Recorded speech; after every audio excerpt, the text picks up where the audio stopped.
Welcome, everyone. Thank you for joining us. My name is Josh Cooperman. I'm the host and publisher of Convo by Design, a podcast for the design and architecture trade. And if not familiar, you can just Google Convo by Design and find the podcast. And if you do, you will be able to find this conversation published. So if you want to hear it again, you can go back and hear it again. I love this conversation that we're going to have today because this is about product partnership design houses, and Jhoiey is a good friend and a remarkable designer, and I'm excited for you to hear this story. First thing I will ask, if you would not mind, if everyone could make sure that you're muted, and if you have a question during the course of the conversation, if you look down, you'll see that little chat icon. If you go in there and you type your questions in, Erica will chime in during the conversation when it is most applicable. So thank you for doing that. We greatly appreciate it. The Pasadena Showcase House for the Arts is just such a fun project, and it's got such a great heritage and history. And Jhoiey, I'm curious, in taking on the project this year, you took on a really interesting space with challenges galore, angles, light, all steps, all kinds of things. So as you explain this, I'm curious what your thoughts were when you first saw the space, and how did you come up with the design that we're about to go into? The first moment I went to the house, I actually ran out. I'm like, oh no, I don't know if I could do this. But it was very challenging. It's normally not my style of design. If I have a style, I don't, but I've never really done a house with so much traditional details. And I thought, if I'm gonna do this project, I have to be very respectful of the home's architecture. So the first time I went there, I spent about a good 2 hours just walking back and forth in the room and around, inspecting all the different angles. And like you said, it's multi-level.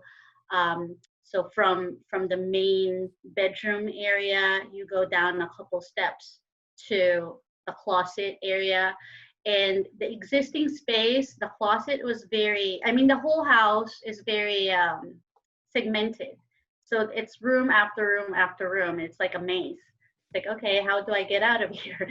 You know, so it's like a racetrack plan, but every section of it have a door separating it, and the ceiling looked really low.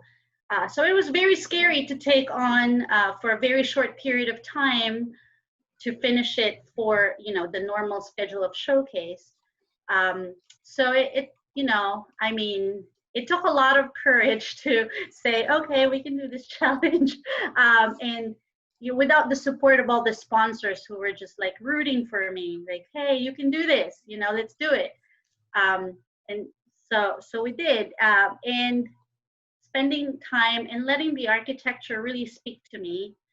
And then I started imagining what it was like in the late 30s when this house was originally built, and the type of profile of clients that the architect had during that time, Gerard, I remembered his first name. And, you know, and I imagined he's such a high profile architect doing Hollywood elites that time. So I'm like, okay, we have something in common. I can work with this. So I imagined a client at present day who is like a very glamorous Hollywood elite person who wants a home that they can go home and relax and feel like they're in an upscale hotel room without leaving their bedroom. So that was the initial inspiration for the space. So funny you say that, because, you know, I've said for a while now, I think that the really strong designers don't have a style per se, but instead they have a fingerprint. Like, you can look at a designer space and you can tell the designer by little things that they'll do, the way that they structure their design, from top to bottom. And you really did it in this space. And by the way, folks, we're not teasing you. We're going to show you pictures of this space. We absolutely are. I kind of first, though, wanted to tell the story of this. And one of the things, Jhoiey, that you just mentioned is kind of that Hollywood Regency feel. And I feel like this space that you put together really is a modern Hollywood Regency type of feel. And I wanted to start, if we could just start with the picture behind you, behind me, of that botanical tile. It just kind of set the tone. Is that where you started, or what did you start with? It was, yes, it was the first material that I picked, actually. And I picked it by the second meeting to present to the owners of the house and the organization, the Pasadena Showcase House. They wanted me to give them a feel, because I was the last designer to join in, so I didn't really have a lot of time to do a full presentation. So they asked me, okay, if there's one image that would describe your room, what would it be?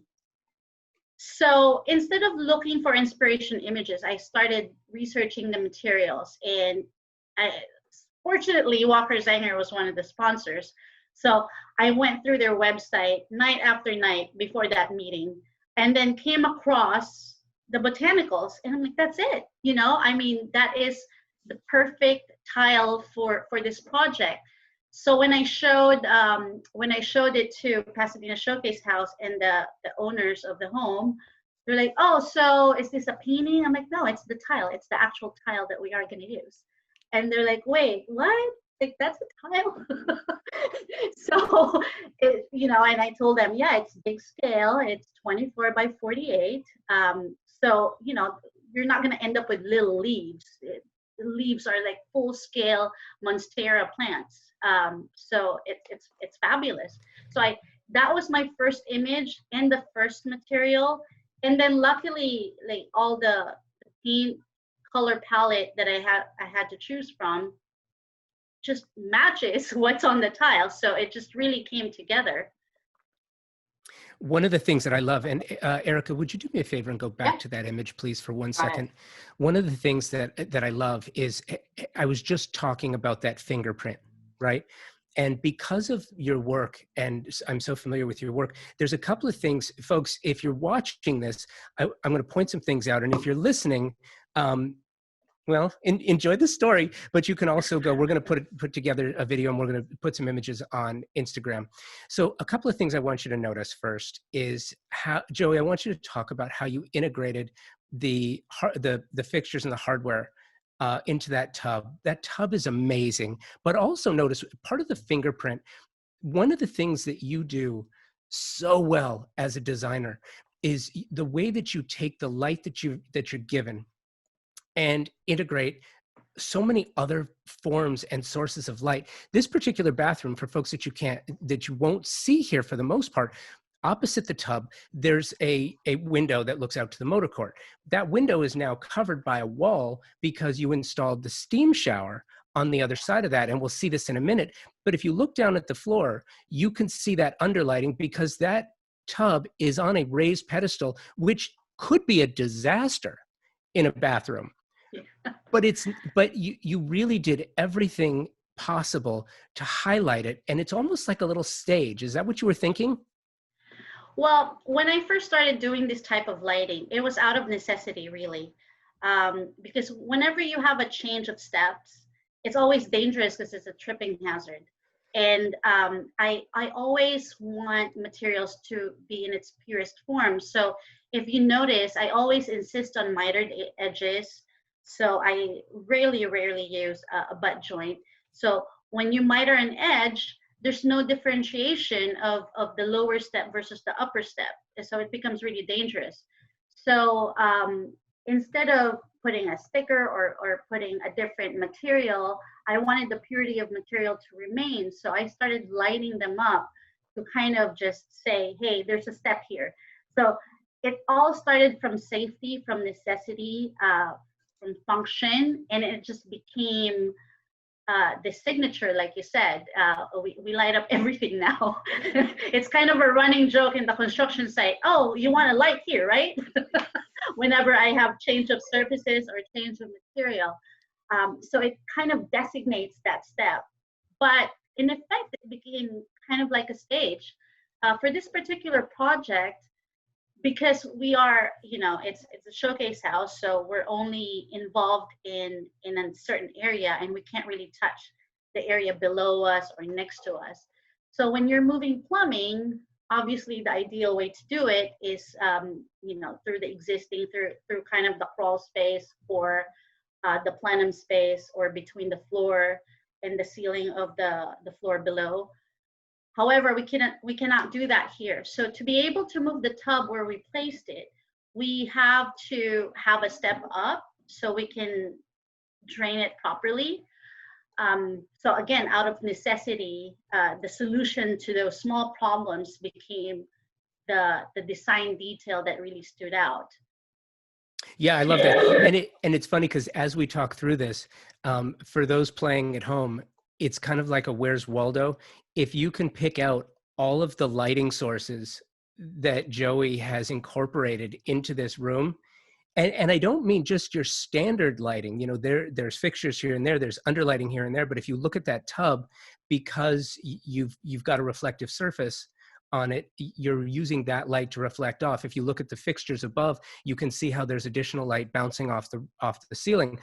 You're going to find some very interesting lighting sources here, including if you look over to the left of your screen, you will see a very interesting angle. And the reason that's so interesting, so talk about these mirrors. So you've got talk about Hollywood Regency, and you got mirrors and light everywhere, but you've got mirrors at very strange angles, because that's how the house was designed. So how did you work with that? How did you bounce the light around and use the mirrors to your advantage? Just to give kind of the context, they're calling it the primary suite now, by the way, instead of the master suite. I heard that. Okay. Because it's the PC way of saying it. So it's in the second floor. So you're already seeing the shape of the roof. That's why we have all these angles, because of the shape of the roof. So in the previous, the way it was before we remodeled it, that was actually all furred out. So the angle was just from where, you see the door opening, that's where the angle started. But we thought, hey, what's behind the fur out? Nothing. So to gain space and kind of provide a wider countertop, we opened it up and we ended up with this angle. So when we were starting to finish the room, it was just really like, what do you do there? You can't really put a towel bar either. It's there. So we have to do something. We have to address it. We can't just leave it painted. So I thought, okay, the old very easy way to make a space look larger is place a mirror, right? However, when you start placing mirrors everywhere, it starts looking like either a gym, or it doesn't give that sort of elegance. So the difference, what we did here is we actually used a bronzed mirror. So it has like a darker tint. So I've watched people tour the house, and everyone is surprised that there's a mirror there, because it's kind of not in your face. Like, until you're looking at it, you don't know it's a mirror. And also, talking about the layout, that's the other thing we did. And again, to address another problem we encountered during construction, that wall where the botanical tile is actually a big surprise, because even though you can see the bathroom from the closet, right where from the bedroom, you don't see this tile. It's like you have to really go in and look behind you, and then it's part of the wow. It's part of the surprise. It's part of the storytelling when you're designing a space. So that whole flow of you walking through, the bedroom to the his/hers closet to this entryway to enter the bathroom, and then all of a sudden you look back and there's more, and that storytelling really kind of gives the drama of the space. So Erica, could you do me a favor and could you swing us around to look at the shower for a second? And while you do that, Jhoiey, I think it's really interesting because when you speak to architects, they always talk about the language of architecture. And when you talk to designers have by and large talk about the storytelling of design. And I think that it's really interesting that how those things go together. And, the space is just so elegant, so regal, so sexy. This is a very cool shot being taken off the mirror from below. And, now you can see the step, you can sort of see the arch, you can see the mirror, you can see what you had to work with, which is so challenging. And then as you swing back around to see that shower, now you've got two different angles to show off the chromotherapy from the thermosol shower, and we'll get to that in a minute. There's the window. So walk me through the shower, and I want to point out a couple of other things that I'd like you to highlight as you do. Okay. First is where you placed the main shower head, how that post works, the drain that you see. Again, I'm giving it away, the Where's Waldo, the lighting within the drain, and I also want you to touch on the fabrication, because I know a lot of fabrication went into this. So yes. It's just amazing, all the detail. So part of our design process is not doing inspiration images. It's really about the space, about the client, about the architecture. So in this particular instance, so whenever I'm asked, oh, how did you do this? Why did you do that? It's really mostly to address problems. So we started doing this drain detail way back when, because I refused to have a curb in the shower. I just think having that, that 6-inch high step that is 6-inch wide to separate the wet area from the dry area, for me is so unnecessary and not visually pleasing. So then, I started talking about to my contractors before, okay, how can we get rid of that and still pass inspection? So I started asking, why do they need that for inspection? Why do they need that curve? So the answer is that prevent flooding to the rest of the bathroom. So if you have a drain and you've been using it for a month and your hair is falling off, whatever, and now you have flooding issues. So that curb prevents the water from exiting the shower area out to the rest of the bathroom. So when I realized what the cost of the problem is, then I started thinking, what are the solutions? So without putting a drain, we need an area that collects water. And that's what, in effect, this is. It's basically a drain canal or a drain trough. So we started doing that. The lighting of it didn't really start happening until 2 years ago, because we started doing it all around the shower instead of just on one side. So again, if without a light, you could easily step on it and then your toe is whatever, you hurt yourself. So I'm like, okay, how do we differentiate? Of course we could do a different material, but I thought, oh no, let's light it up. So if you go back to the picture of the during construction, you will see how wide that opening is. And then when we finish it, it's less than 2 inches. And the lighting is important. So you give your attention to it, not to step on it, hopefully. I've not had a phone call about that, so I think we're good. And then the next problem too that I had to address is that, okay, you have this drain trough. How do you clean the drain when something do happen? So putting the bench there gives you of course, a bench to sit on when you're using your steam. You know, it has multiple purposes, but the main purpose for me is that it hides that drain really nicely, and it's still very accessible. So so the function of it is there, and then it just ends up really looking good. Now, in terms of fabrication, the first few iterations of this detail was very hard to accomplish.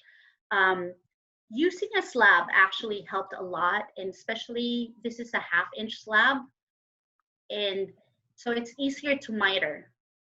So you have to have a fabricator that is able to cut really, really sharp edges to have it this clean, you know. So when you're using a 3/8 tile, it's achievable, but you know, but a bit more challenging than when you're using a slab. So the slab, by the way, is also from Walker Zanger, and there's 2 reasons why we use this slab. So first, it's got that Carrera look to it that you could bookend the patterns. So the existing space have this really wonderful fireplace, and we kept it. And the mantle of the fireplace is a solid marble, Carrera marble. So we thought we have to be really cohesive about our choices of material, even though once in a while we have this like wow moment. So we chose a slab from Walker Zanger that replicates the look of Carrera marble, and we've used that in the bedroom as well. So it completes the story. You know, it's not a one-off. But the best part of using the slab instead of a real marble is that maintenance. So I keep on going back to like maintenance, the upkeep, the function, because I really feel that design shouldn't just look pretty. It should really function well. So because it's a steam shower, it really helps insulate the room, so it keeps it warm during your steam. You know, unlike Carrera marble, which is porous, you will not have difficulties of water sipping through your marble or your tile and going behind and creating mold. So, which is very important when you're designing a steam room. We also use this on the countertop, so it's just really easy to clean. And by the way, everyone's worried about this, it being slippery. Okay, I've used this bathroom. If you've not seen the sneak peek, there's a YouTube somewhere of the sneak peek for the Pasadena Showcase house.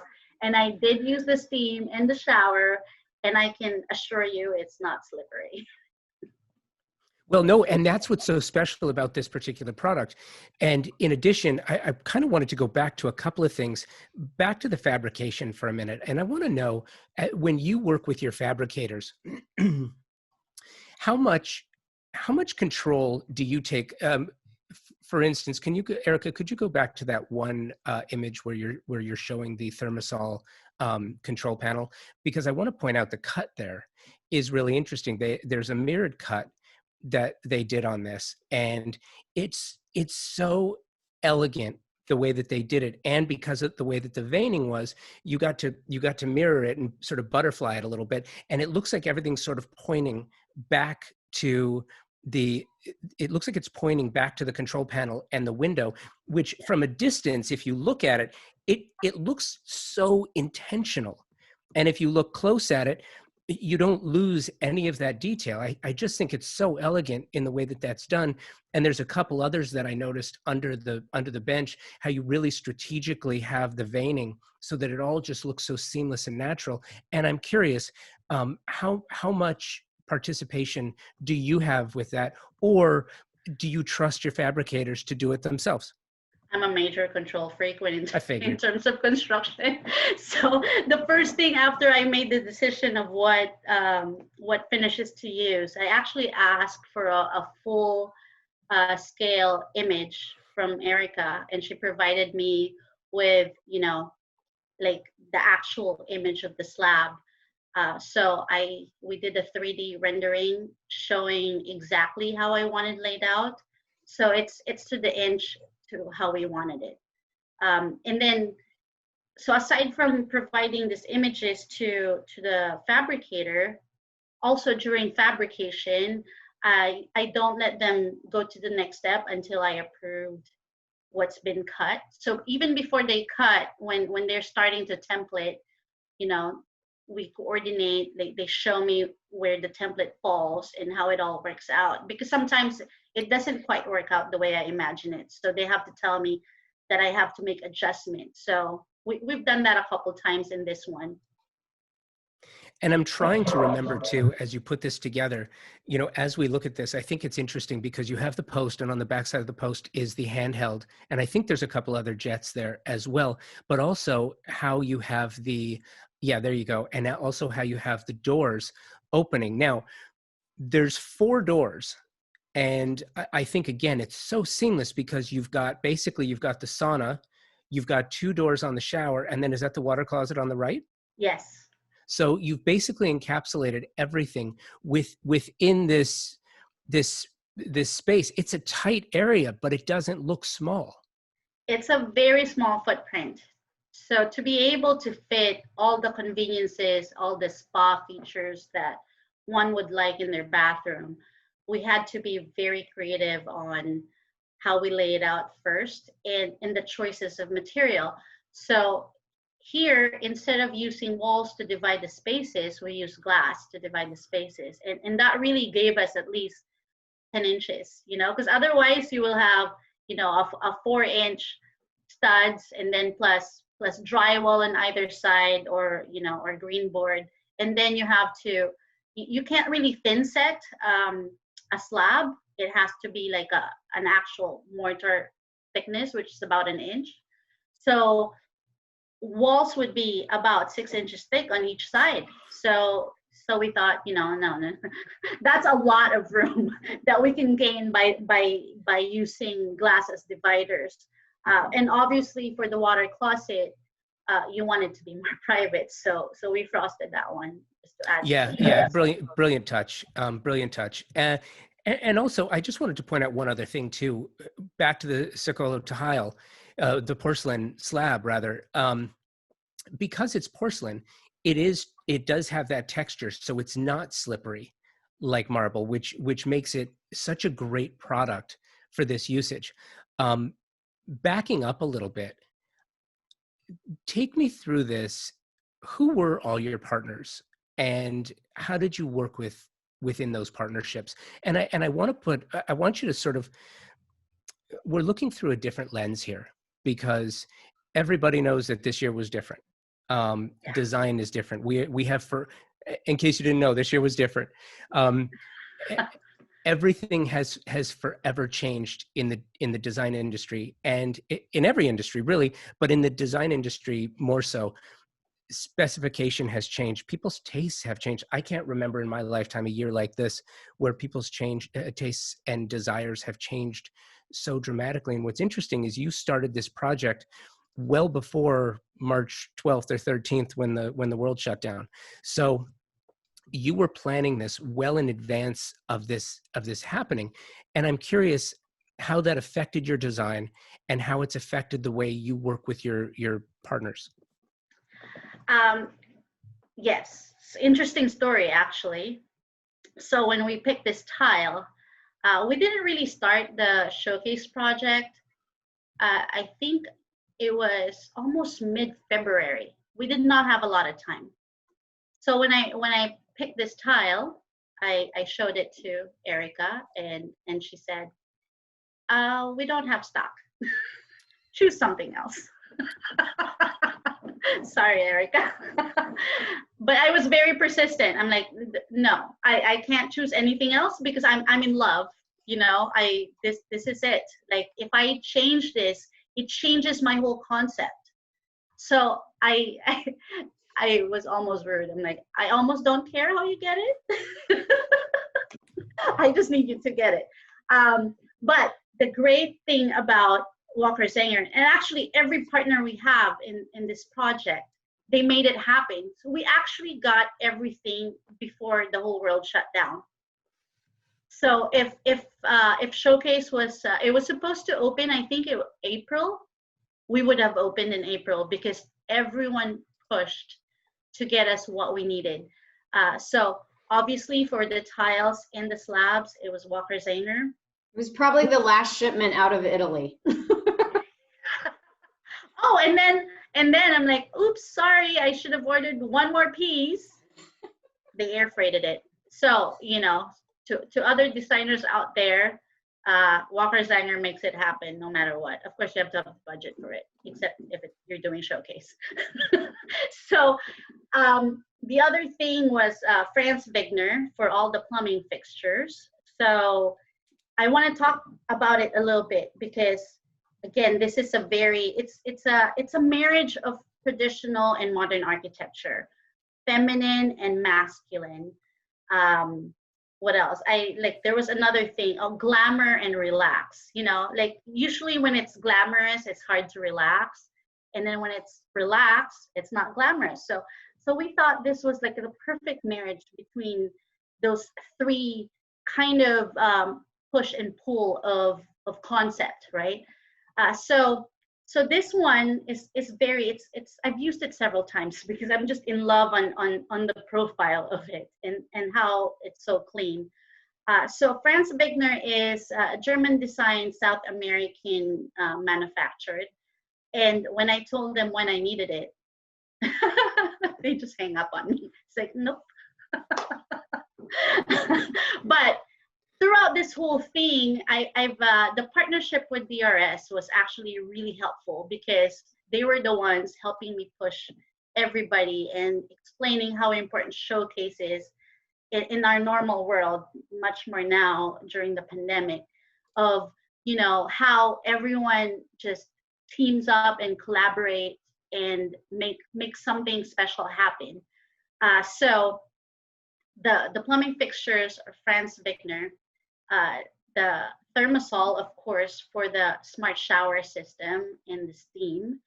And as you can see on this picture, it's like chromotherapy. Everything is integrated within the system, and there's no valves.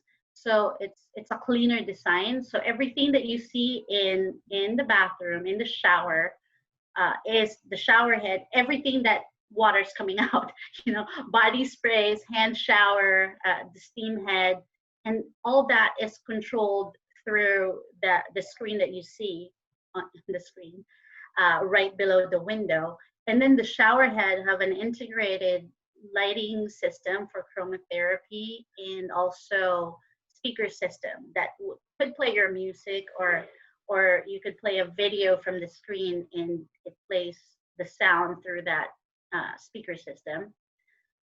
So aside from those three major ones, we also have, for the lighting, we have two. The elegant, really fancy crystal light fixtures are from Allegri Crystals. Same thing, they're like out of stock. Make it happen. And they did. And the more kind of modern, fashionable wall sconce in the bedroom next to the bed is from Buster and Punch. Buster and Punch also provided the Rockstar Bar. Of course, all this you will see during the Ultimate Viewpoint 56, which is coming out in October. And who else? Gosh, I don't want to forget anybody. We have, we have this fabulous leather tiles on the floor. So when you walk on it, it really feels special. It's very soft to the touch. Like so we did receive a question about who makes the tub, and I don't know that to type it in. It's Americh. Yeah, Americh. Thank you. Yeah, and this tub is like, it's 72 inches long, 34 wide. So it's a real soak-in tub. It's not one of those that, you know, like the water is only to your belly. This one you can really soak in, which was for me important when you're trying to do a whole wellness feature in your bathroom. Thank you for reminding me about the tub. The water closet is from Accent, which is a Swiss company, and it's a smart toilet system with a built-in bidet and seat warmer and all the fancy stuff a smart toilet have. The sauna is actually from our sister company, Be a Lifestyle Diva. So we manufacture the sauna ourselves. And Jhoiey, we received another question while we had this screen up, Okay. and it was about the mirrors. I'm gonna Yes. get And it do they right. pivot? Do they pivot? Yes, they do. Oh, thank you for asking that. So when we were placing there's so many things to talk about in this bathroom alone. You know, we don't even need to go to the bedroom. This bathroom have like a lot of things. So when we were placing this, the original position of the vanity in the original house was where the tub is located now. So when we place it on either side of the room, we were faced with, you're either facing the window, which is great for natural light, or the slope ceiling. And we're like, that both isn't ideal for brushing your teeth. So we thought, hey, we have a wall here. Let's find a narrow mirror and hinge it. So it could face you when you need it to face you, and it could tuck away when you need it to tuck away. Also, there's something about plumbing code that you cannot place a faucet right in front of a window within 6 inches. So if you lay out the vanity and the faucet the normal way you do, which is having the faucet behind the sink, the code will not, inspections, it will not go through inspections. So by putting it on the side and putting the controls on the side, not only did we address another code rule that we have to follow, it also became this fancy way of laying out your faucet against your sink.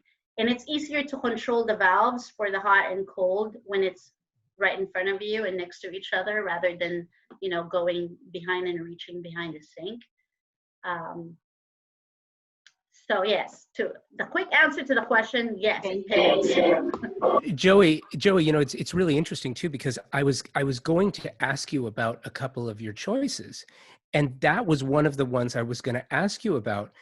I wasn't aware of that code, and it's funny because living here in Southern California for the majority of my life, and being so into design and architecture and seeing so many homes here, I would imagine that most homes, if not all of them built before 1980, are in violation of that code. Yeah.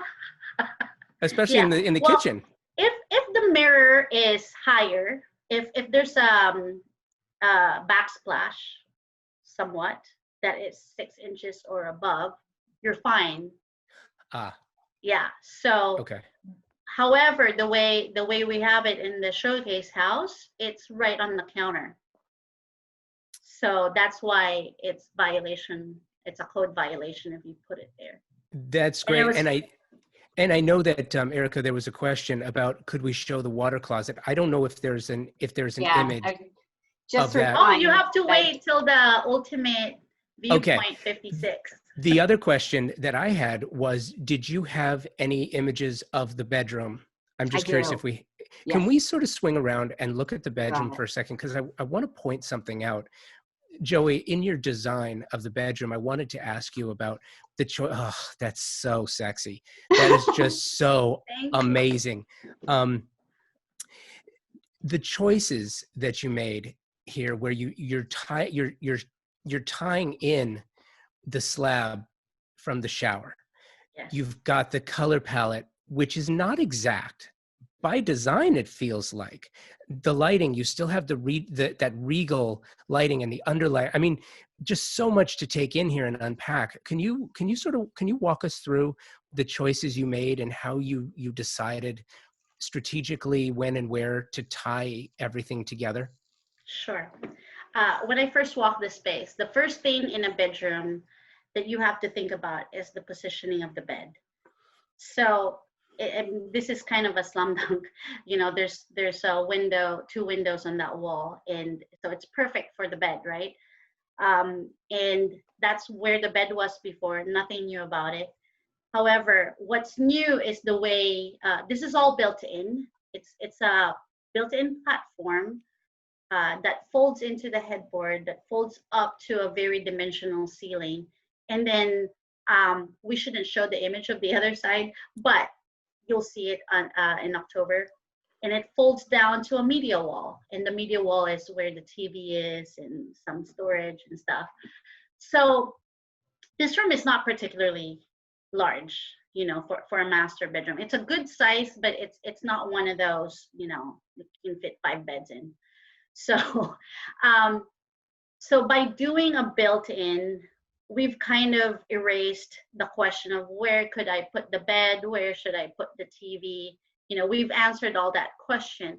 And by placing a ceiling above it that is lower, it made it cozier. It also gives it dimension, you know, so you're not staring at a blank ceiling. There's also this hand-painted mural on the ceiling, and that came about. The material on the headboard is something we actually designed in the studio. We printed the fabric, and we couldn't find the perfect wood grain and green all together, so we're like, okay, let's print our own fabric. So we printed this fabric, and we were gonna bring that up to the ceiling as well, where the murals are. But one day during construction, we saw this woman painting on the ceiling in the breakfast room, and I just got envious. I'm like, I have to have hand painting too. She was really good, so I convinced her to add some more on her already busy painting everywhere in the Pasadena showcase house. So RP hand painted that, and you know, I gave her complete freedom. I just told her, I showed her all the botanical images that we have, which is of course the bed linens and the drapery and all the wood grains that we have in that metallic fabric of the pillows. So after showing her that, she came up with her own version to kind of, you know, match everything that we have to tell a complete story. So we've used colors from Dan Edwards, and again, we felt really fortunate when we were like looking at that tile and looking at the paint. I'm like, okay, this is a no-brainer. It's almost like the same exact shades of green were on the color choices, and putting that slab there behind the wall sconce from Buster and Punch kind of added that masculine appeal it needed. Otherwise, it becomes way too feminine. So it just, you know, it's kind of like a little macho, a little industrial, a little kind of more solid, especially with the lighting controls that are in brass. So everything just really tied in together with the whole concept of marrying the new and the old, and the traditional and the modern. And I also want to point out the vent covers. So, you know, in my usual design aesthetic, I would go with a linear diffuser, very clean, very modern. But, you know, this isn't a modern house. So, and not all the air vents were new. So we tried to research and found this laser cut company that do vent covers. It's called Pattern Cut, and they have multiple different patterns that you can choose from that, you know, would do the job and would also still make it look very traditional in a sense.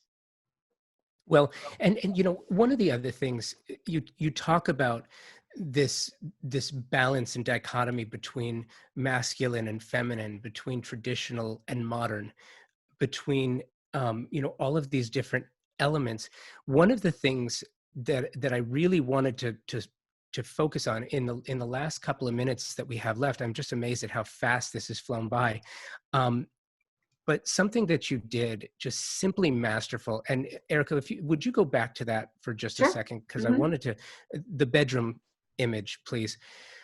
something that was just masterful is the manner in which you talk about storytelling. And I think of storytelling as a good book, right? And a book has chapters, and those chapters will sort of weave you through a journey. The journey that you've created in this space, everything is interconnected and interwoven. And the manner in which you took the porcelain from the shower and tied it into the bedroom. If you look at every element of, like, behind the bed, it mirrors, not matches, but it mirrors. There's a connection to the door frames and the window. You will find those angles tied through, even to the mirrors. You will find that tied in throughout your entire project. If you look at the window coverings, the floral patterns are not exact, but they tie into the botanicals, which also ties into all of the windows and the natural surroundings of the space. The color palette, the metallic in the sheets. I know I'm droning on here, but I'm just so enamored of this, into the switch plates and how you tied the yellow gold into the main space from the bathroom. It all goes together. The lighting underneath and the lighting above, it's all connected. And I just sort of, with the last couple of minutes we had, I just wanted you to talk about the nature of that storytelling and not matching, but finding the through lines, because that is your design fingerprint. And I'm just curious how you make that work. So, when you're building a house, for example, from ground up, it's easy because you're telling a story from scratch. You're beginning, you're writing it from nothing. But when you're doing interior design, you cannot come into a project already having preconceived notions of what your design should be. For me, the biggest design practice that me and my team would always do is we spend a lot of time in the space or with a client. But for this particular project, it's really spending a lot of time in the space and letting the architecture of the house, the spirit, the soul of the house speak to you. And that's what we've done. We've listened in the space, we've felt it. There's a lot of other architectural details that we could have kept, but in telling the story, they were less irrelevant or less relevant than the ones we kept. For example, I'm going back to the fireplace. I thought that was really relevant in that space. Like there's no need to change it. And when I first saw it, it looked smaller, like scale-wise, proportion-wise, it didn't feel right in the space. But somehow, now that we've redone the whole room, it is now proportionally fitting the space. And when we were shopping for furniture, and for this one, we actually really antique shopped. And we found this like really old chairs that we refinished. And then I found this mirror that had a federal detail. So it's almost, some of it is, being lucky, being fortunate in finding these pieces. And then some of it, we're more kind of us pushing our limits, like printing our own fabric when we can't find the one that we're particularly looking for. Like this horse sculpture, it's located in Arcadia where horse racing is. So it for me, that starts completing the story. And to interconnect it, for me, the biggest interconnector of this whole project is the bed. It is a bedroom after all. So connecting, the floor element to the wall element to the ceiling element is just a literal connector, and then lighting it up and making it kind of the center stage. And making sure that every element in the other parts of the room is within that one interconnected element really completes the story. I want to mention the Rockstar Bar because I'm in love with that bar. Me too. Also from Buster and Punch, and it's called the Rockstar Bar, and it's made of solid walnut, and it's got this upholstered back to it, and you open it from the top, and I thought it just added such masculinity to the space. You know, for nightcap you can share with your loved one before you go to bed. I mean, brush your teeth after though. I don't know if we have an image, but on the other side is a bay window, and that bay window used to have a built-in seat, and we removed that because we thought, you know, if this is the primary suite and the owners of the house sleep here, they must have, you know, a furry best friend that they want to sleep with them. So we put a little area there for the doggies to sleep at. But it's good to not show it because, you know, there should still be some surprises left. I don't have a picture of it. Yeah, no, save a little something for the end. I think that's great. So listen, first of all, Jhoiey, thank you for the time here. This was absolutely masterfully done. And you know, it's funny too. I sort of equate this to when you read a book that you really like, and then you have a chance to go hear the author talk about the book and maybe read a few chapters. And that's what this has kind of been like for me. It was great. Thank you so much. Thank you so much for the time. So again, Convo by Design is a podcast. We have recorded this. We will play this back for you. This has been the Showroom presented by Walker Zanger, great friends, and an absolutely remarkable design partner. So Erica, thank you and your team for everything.